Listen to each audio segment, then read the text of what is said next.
मोमिना मुख उजल भय भय काफर मुख स्याह। यूं मशरक और मगरग दोनों दुरुस्त कहा। दोनों दुरुस्त कहा। इमाम जाहिर होने के प्रसंग चल रहा है जो कुरान में मोहम्मद साहब ने 1000 साल पहले बोला था कि जब इमाम जाहिर होगा ना उस समय में दावतल अर्ज जाहिर होगा, है ना, और आजुज माजुज जाहिर होंगे। पश्चिम से सूर्य उदय होगा। मशरक मतलब पूर्व, मगरब मतलब पश्चिम। तो नॉर्मली पूर्व से सूर्य उदय होना है, लेकिन यहाँ पश्चिम से होना बोला है। तो प्राण जी ने बोला पश्चिम से सूर्य उदय होना ही नहीं, उसमें रोशनी नहीं होगी, ऐसा भी लिखा हुआ है। तो प्राण जी ने प्रमाणित कर दिया कि मोहम्मद साहब का भविष्यवाणी के अनुसार इमाम तो हिंदुस्तान में जाहिर हो गए। अब जब इमाम का धर्म हिंदुस्तान में जाहिर होने के बाद तुम जो धर्म प्रचार कर रहे हो, क्या उसमें रोशनी होंगे? उसमें क्या ब्रह्म ज्ञान, ब्रह्म तत्व और मोहम्मद का जो अमृत स्वरूप नूर तजल्ला वो होगा तुम्हारी व्याख्या में? तो परमात्मा का धाम स्वरूप लीला तो हिंदुस्तान में जाहिर हो गया। तो तुम जो धर्म के नाम पर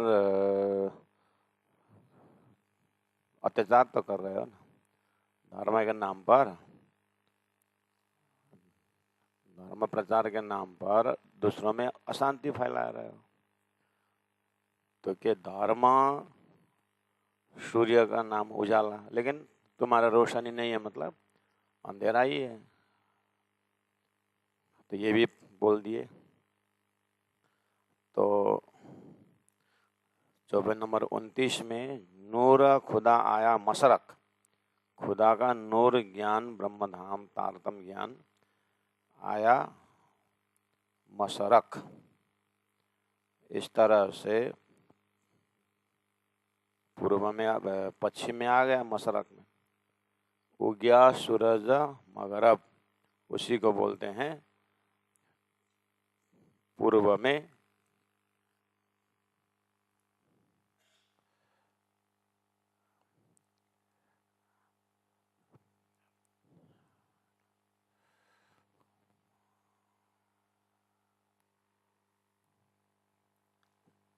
पश्चिम से सूर्य उदय हुआ, धर्म प्रचार हुआ, लेकिन रोशनी नहीं है, यानी आतंक है। ये भी बता दिया। अब बोले जाहिरी ढूंढे सूरज जाहिरा, लेकिन जाहिरी लोग जाहिरी सूर्य ढूंढ रहे हैं।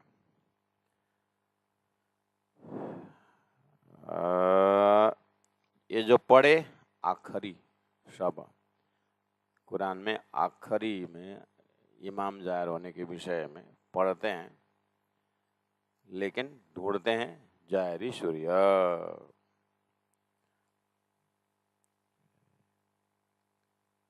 अब 14:40 दूसरा एक निशानी दिए हैं।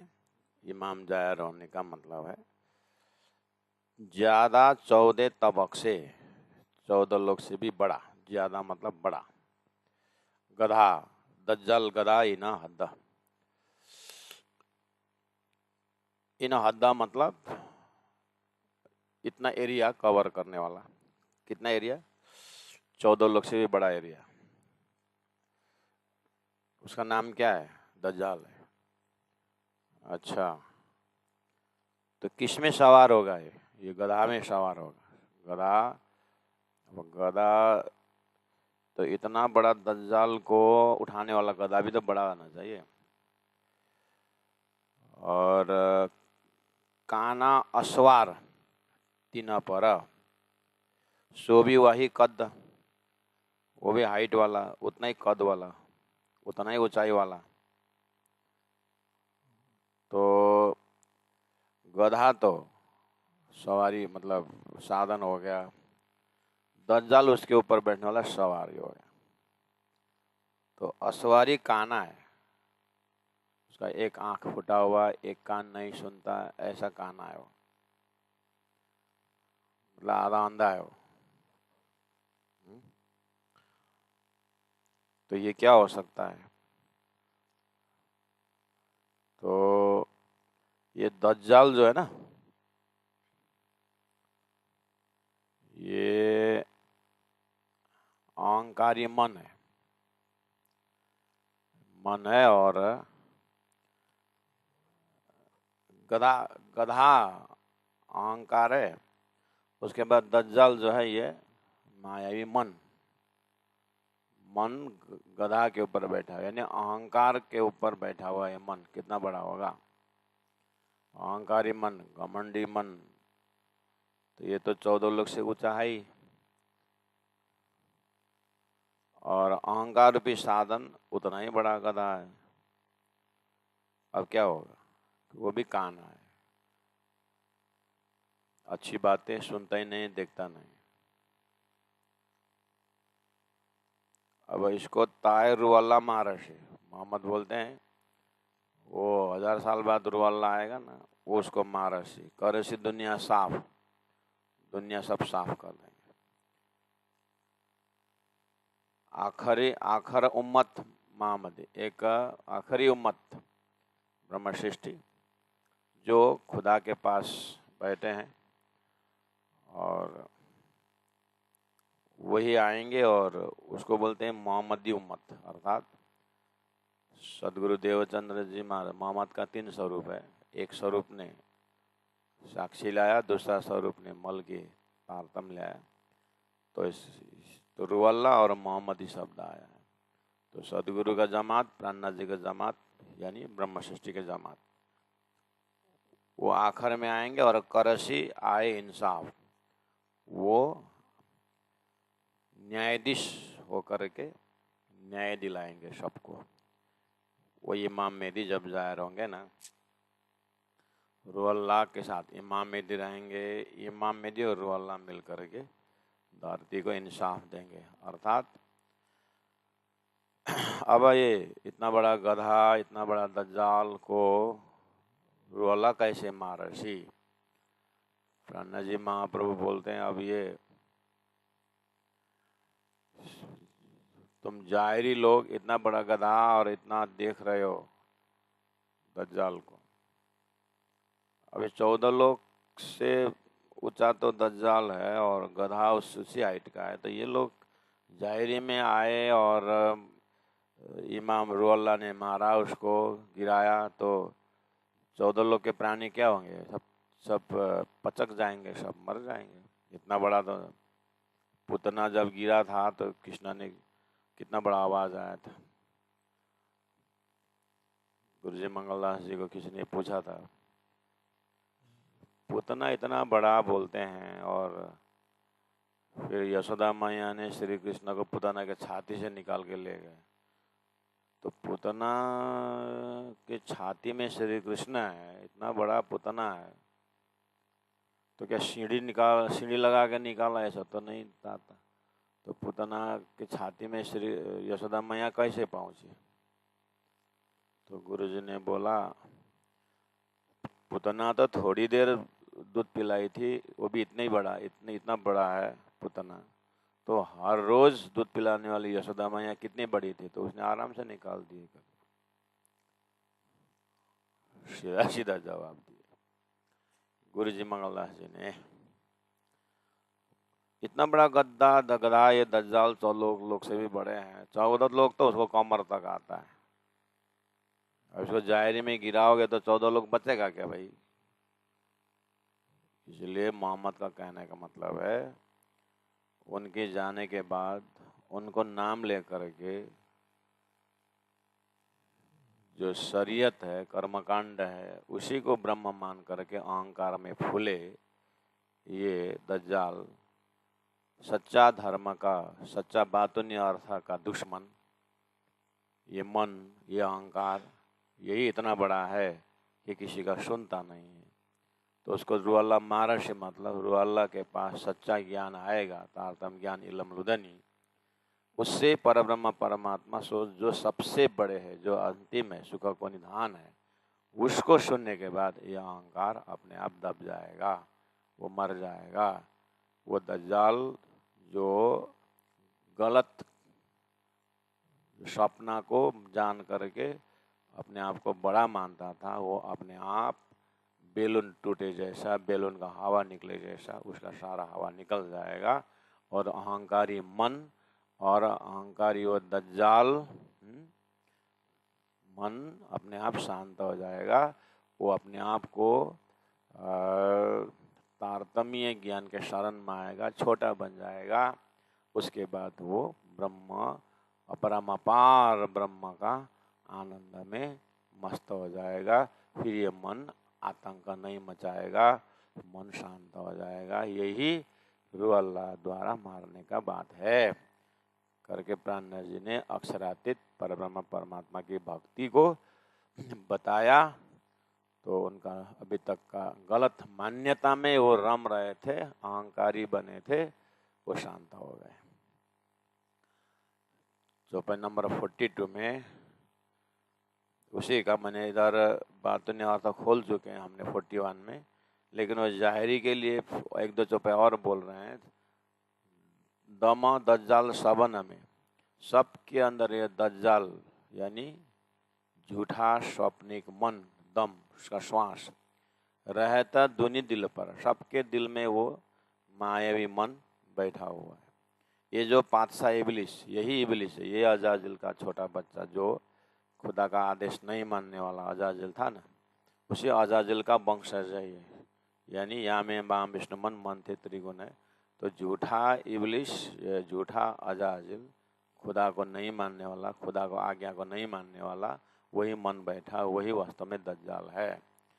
और वो मन बैठा हुआ है, अपने अहंकार करता है, मैंने इतना जान लिया ऐसा। तो अहंकार रूपी गधा में बैठा हुआ है ये दज्जाल, करता सब में पसर, सबके मन में फैल गया है, सबके अंतस दिल में फैल गया है ये झूठा मन, स्वप्निक मन। और सपना को ही देखा दिखाता है, झूठे को झूठे ही पति आए। इस तरह से जीव को ठगा हुआ है, इसी तरह से आत्मा को ठगा हुआ है।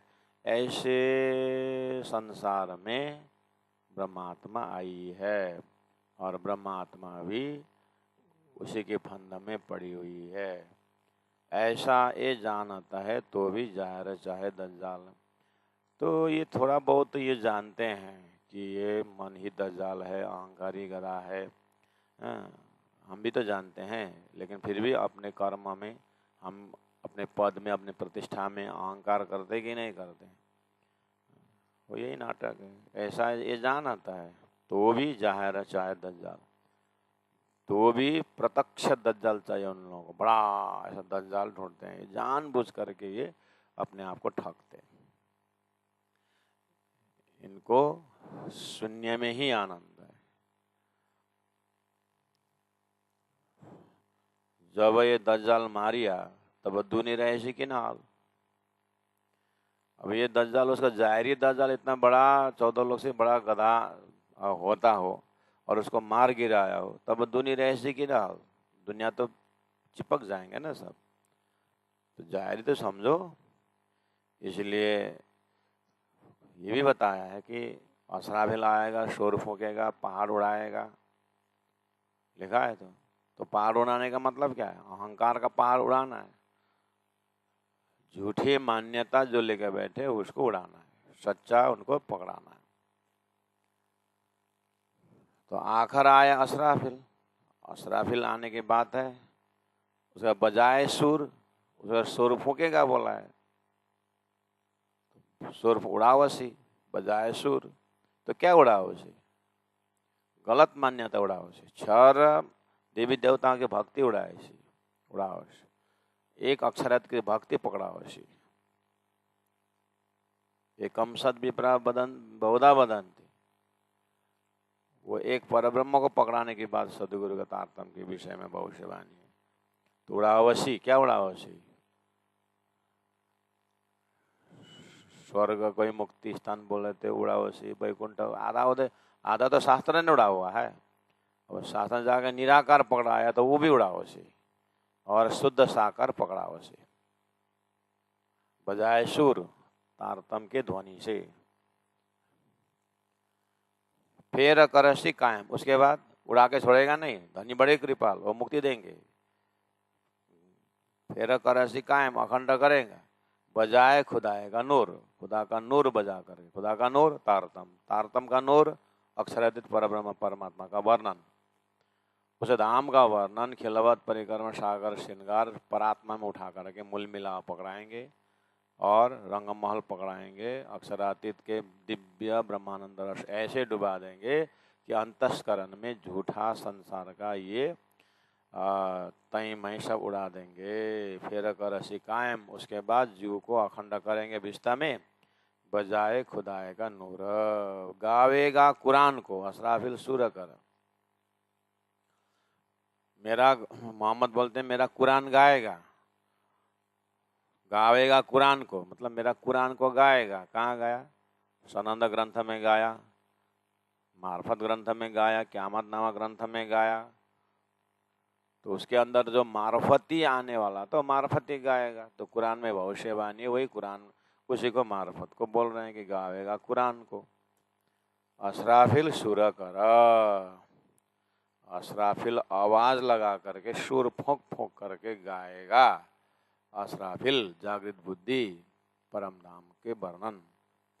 तब फिरसी सब फिरस्ते, उसके बाद ये सुन करके जितने भी फिरिश्ते हैं, देवी देवताएं हैं, ईश्वरीय आत्मा हैं, ब्रह्मात्मा हैं, जो माया में लगे थे, तब फिरसी सब, ओहो हम तो गलत लक्ष्य बना के बैठे हैं करके सब अक्षराती तरफ फिरेंगे। ये बात चित्तधारा।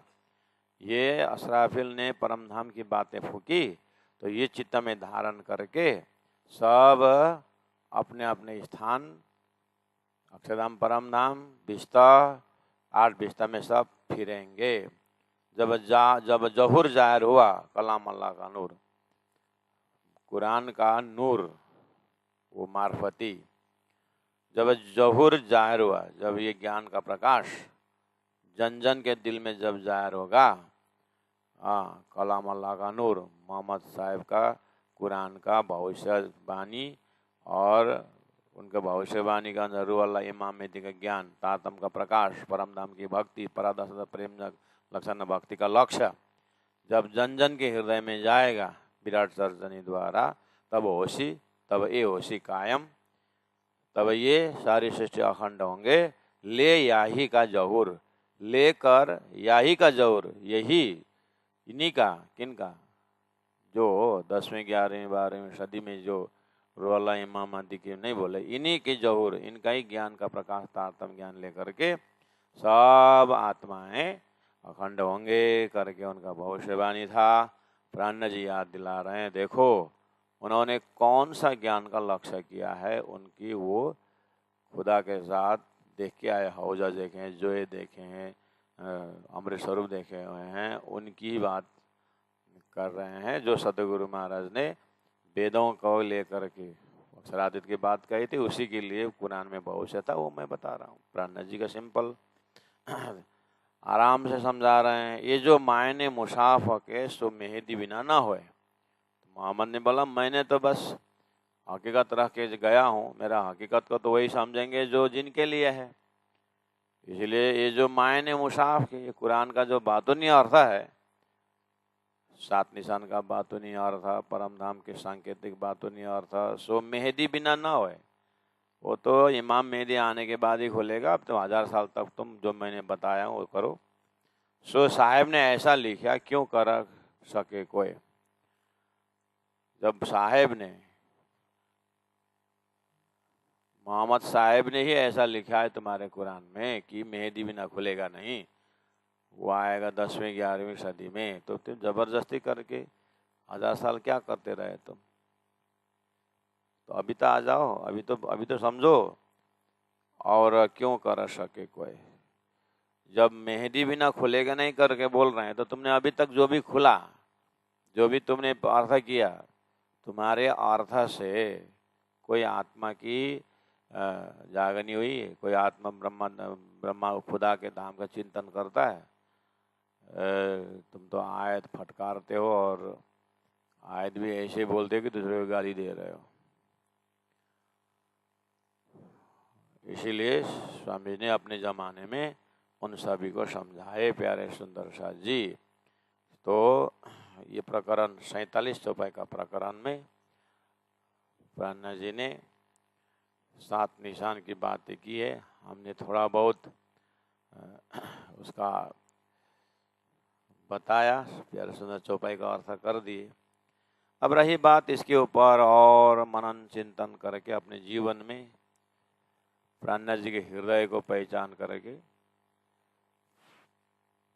कम से कम प्राणनाथ जी के ऊपर कोई निंदा ना करें, प्राणनाथ जी के उद्देश्य को समझें कि भले ही अरबी फारसी शब्द प्रयोग किए, भाई कुरान का प्रसंग ले आए हैं, कुरान का प्रसंग को बातूनी अर्थ खोल करके अपने आप को वो वहाँ भटके हुए आत्माओं को वो अक्षरातीत नूर परे नूर तजल्ला का जो खजाना है, वो प्रेम का खजाना समझें, परात्मा को साथ दें और परम धाम में उठें, अखंड मुक्ति प्राप्त हो। ये लक्ष्य दे करके प्राणनाथ जी ने कुरान का बातूनी अर्थ अर्थात मार्फती ज्ञान खोल दिए हैं। तो हम अब कितना मनन कर सकते हैं, प्राणनाथ जी कितना पहचान कर सकते हैं, वो अपने ऊपर डिपेंड है। ये जो मायने मुसाफ के सो मेहदी बिना न होए, सो साहेब ने ऐसा लिखा, और क्यों कर सके कोई, और क्यों करे सो, और क्यों कर सके कोई। बोलो श्री प्राणनाथ प्यारे की जय, सदगुरु महाराज की जय, तीनों पुरी धाम की जय, सर्व सुंदर सात की जय, गुरु जी 108 मंगलदास जी महाराज की जय। प्रणाम सुंदर साथ जी, प्रणाम।